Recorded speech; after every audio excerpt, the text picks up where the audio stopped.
Allô Houston? Allô Kourou? Allô Baïkono? Allô, quelqu'un? Les moteurs ne répondent plus, on a une fissure béante dans la structure de notre navette, on est en train de perdre tout notre oxygène.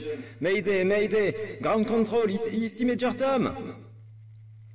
Oui, allô, ici le centre spatial de Kourou. Nous venons de vérifier avec nos techniciens et avec nos super ordinateurs. Tout va bien, vous vous trompez, je répète, tout fonctionne à merveille, poursuivez la mission. La scène que vous venez d'entendre illustre parfaitement ce qui s'est produit ce matin au Conseil supérieur de l'éducation, autrement appelé CSE, et ce sur 3 thèmes. La rentrée et le protocole sanitaire, les évaluations de début d'année et de rentrée, les programmes de français en lycée. On en parle dans un instant.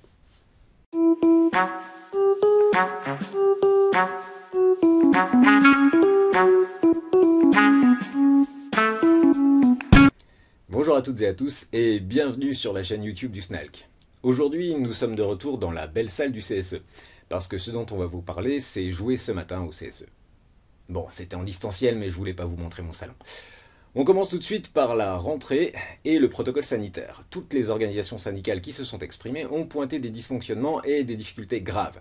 Le SNALC et quelques autres ont insisté sur l'impréparation, le manque de concertation et de direction de la part du ministère, hormis sur la question du masque.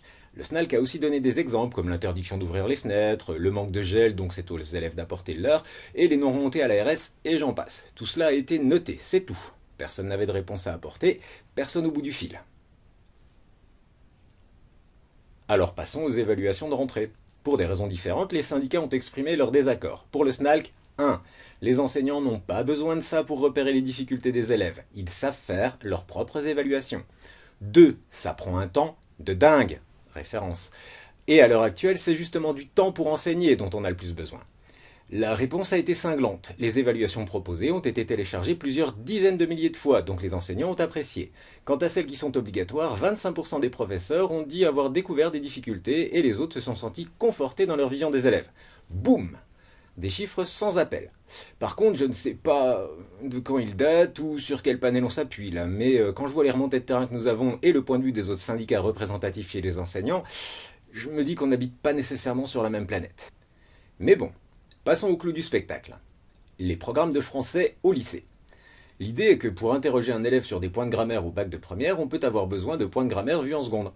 Donc, on va ajouter qu'il faut approfondir les points de seconde durant l'année de première, en plus de faire les points au programme en première. Si vous n'avez pas compris, repassez-vous la séquence. Alors là, le SNALC a expliqué que quand même le programme de français en première est déjà assez lourd. Donc, ce n'était pas bienvenu de charger la mule encore. Ensuite, nous avons expliqué que si ce n'est pas au programme, mais qu'un collègue voit que les élèves ne maîtrisent pas, rien n'empêche qu'ils reviennent dessus, surtout si ça pose des soucis pour avancer. D'autres syndicats ont parlé d'alourdissement du programme, comme nous. Que nous a-t-on répondu? Eh bien, qu'approfondir les points de seconde en première n'alourdissait pas le programme de première. Donc, nous nous trompions. Au moins, mon boucher, lui, me pose la question. Il y en a un peu plus, je vous le mets quand même. Il ne me dit pas que les 600 grammes qu'il m'a mis, c'est la même chose que les 500 grammes que je voulais.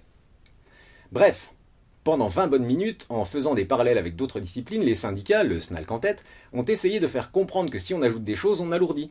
Que faire à la marge, parce qu'on voit que c'est pas maîtrisé, ce n'est pas la même chose que quand c'est écrit noir sur blanc dans le programme.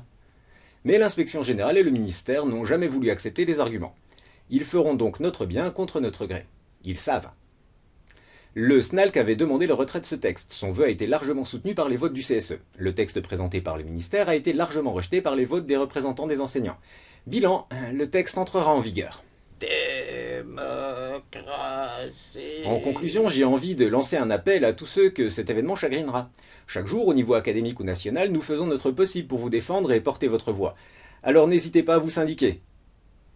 Et surtout, votez aux élections professionnelles pour nous donner encore plus de poids dans ces instances. Et n'oubliez pas, si cette vidéo vous a intéressé ou si vous avez envie de réagir, mettez-nous des pouces bleus ou des commentaires. Et si ce n'est pas encore fait, n'hésitez pas à vous abonner. Vous serez prévenus lorsqu'une nouvelle vidéo sortira.